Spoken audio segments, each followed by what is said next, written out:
وحلم الإبرة الطبية للمتزوجة بيدل على خروجها من أزمة مادية وراحتها، وقد تدل رؤية الحقنة على الحمل القريب. أما إذا رأت المرأة المتزوجة إنها تأخذ الإبرة في المنام، فذلك بيكون دليل على رزق تناله من إرث، أو تشير رؤية الزوج يأخذ حقنة دواء في الحلم فإنه يرزق من حيث لا يحتسب.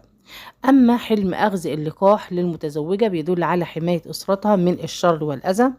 أما إذا رأت المرأة المتزوجة إنها تأخذ الحقنة في العضل في المنام، فذلك بيكون دليل على زيادة في المسؤولية اتجاه بيتها. ورؤية أخذ الحقنة في الوريد في الحلم المتزوجة بيدل على انتهاء المشاكل والخلافات الزوجية. حلم الحقنة في المؤخرة للمتزوجة بيدل على تحسن أخلاقها وعلاقتها مع الآخرين. أما إذا رأت المرأة المتزوجة إنها تأخذ إبرة طبية في اليد في المنام، بيكون دليل على مساندتها لزوجها